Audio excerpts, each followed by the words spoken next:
Bonjour, nous sommes présentement à l'École de danse orientale de Québec en présence de Dominique Brion, la fondatrice, pour une entrevue à cœur ouvert avec elle.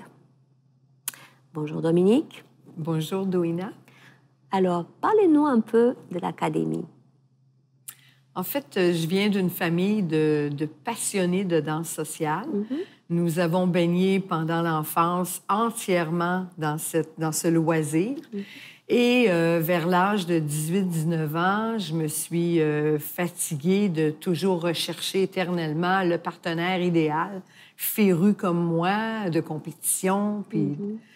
Alors, ce que j'ai fait, je me suis tournée vers la danse qu'on pratique seule. J'ai fait un peu de ballet jazz, de la danse à claquettes. Puis un jour, j'assiste à un spectacle dans lequel je vois pour la première fois de ma vie un numéro de danse orientale qu'on appelle aussi baladi. Et là, je découvre une autre passion, l'enseignement de la danse orientale. Tout part de là. J'ai décidé à un moment donné de fonder l'Académie de danse orientale parce que je voulais un endroit dans lequel on aurait beaucoup de plaisir à apprendre, de la passion assurément, mais surtout de la rigueur. Parce que c'est important, et ça me vient du bagage que j'ai côté danse sociale. Quand on danse, on le fait comme il faut. On a une bonne technique, on ne se blesse pas, puis on peut faire tout ça en s'amusant. J'ai vu à l'entrée les valeurs de l'Académie. Est-ce que vous pouvez nous en glisser un petit mot? Oui, bien sûr.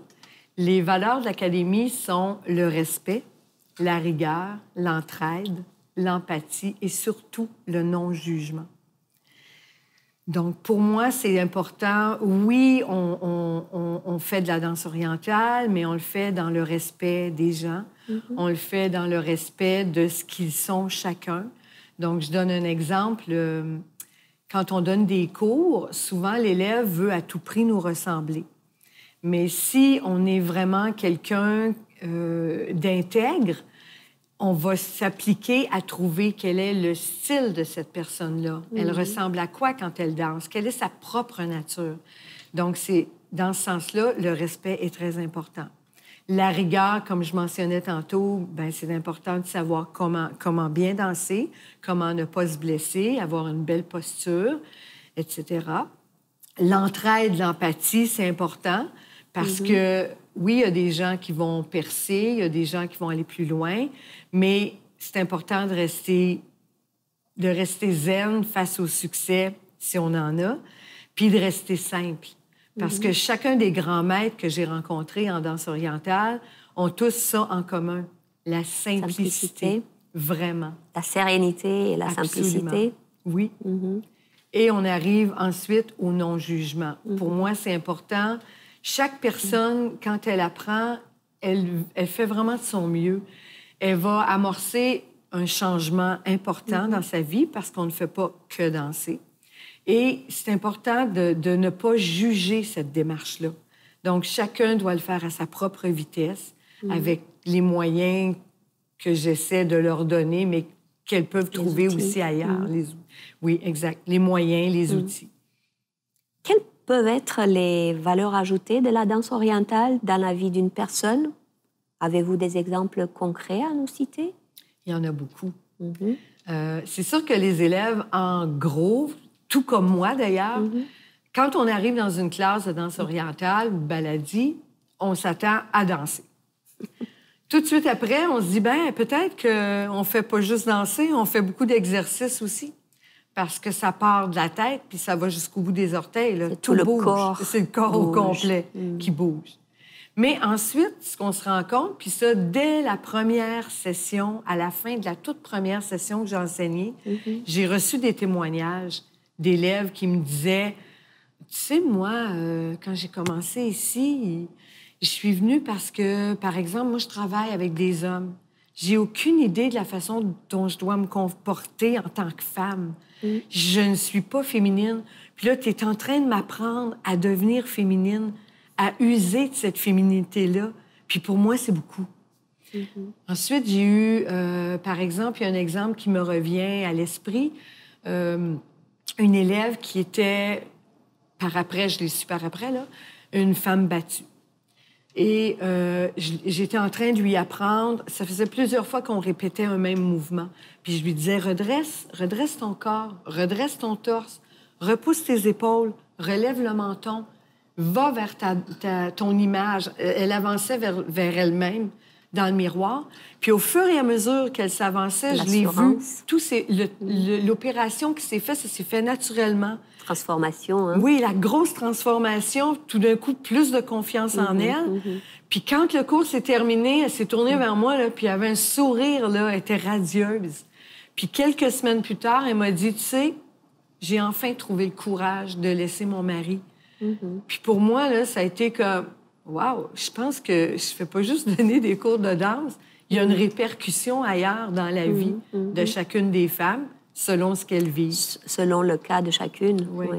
Puis ça a même été jusqu'à des histoires de viol, des femmes violées, qui me disaient, je veux me réapproprier mon corps.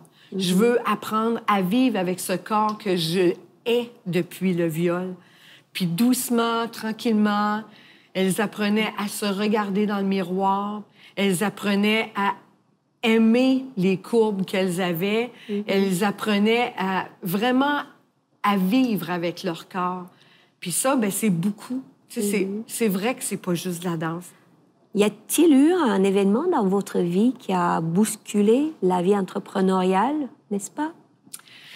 En 2010, je suis devenue gravement électro-hypersensible. Ceci veut dire que je ne peux plus sortir librement, je ne peux plus voyager, je ne peux plus aller dans un cinéma parce que mon corps réagit dès que je suis en contact avec des ondes électromagnétiques qui sont émises soit par les tours de télécommunications, soit par les Wi-Fi, soit par les iPads, les iPods, les cellulaires, les compteurs intelligents. Parce que les premiers symptômes sont apparus, c'est une immense fatigue.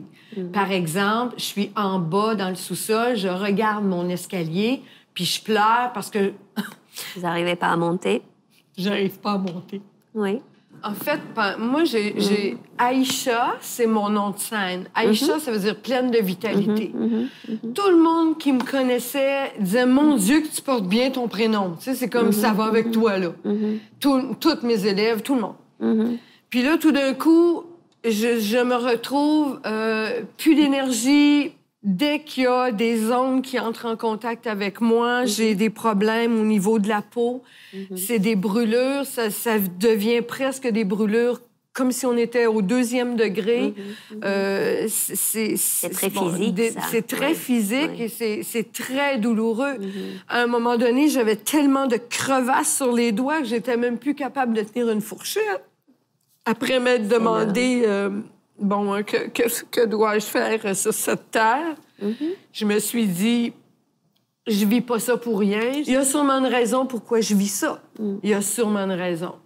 Puis là, je me suis dit, naturellement, au travers de tout ça, ce qui me tient en vie, c'est mes élèves, la danse.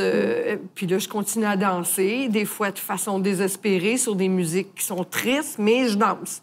Puis ça me permet d'exprimer le trop-plein, toutes ces émotions-là. De faire ressortir ce trop-plein. Tout ça. Puis là, je réalise que, OK, je peux aider d'autres personnes, moi, là. À travers votre souffrance, vous pouvez... aider des personnes. Je peux... Puis là, c'est là que j'ai dit, OK, on fonce. Je vais créer une école dans laquelle... Je vais recevoir des femmes, des hommes même, mais des gens qui vivent toutes sortes de choses. Parce que quand on danse, il n'y a plus de souffrance. On danse, on est bien dans ce qu'on fait. On exprime ce qu'on a à dire, mais par des gestes, par des émotions. Fait que je me suis dit, je peux aider. Je suis certaine que je peux aider à ce niveau-là. Que diriez-vous à vos élèves, ou à une personne qui doit vivre avec une limitation telle que vous le... subissez, tel que vous le vivez? Il y a toujours une solution. Il y a toujours une solution, mais il y a de quoi faire avec une limitation. C'est pas vrai que la vie s'arrête là, c'est faux. La vie continue. La vie continue, puis on est capable... Solution. Il y a une solution en quelque part. Il s'agit de la trouver. Puis moi, maintenant, c'est le but de ma vie. C'est oui, je vais continuer à enseigner la danse parce que j'adore danser. Ça m'a apporté beaucoup, mais si ça peut aider d'autres personnes, puis que ça peut juste repousser. Moi, je pense que la danse, ça repousse les limitations.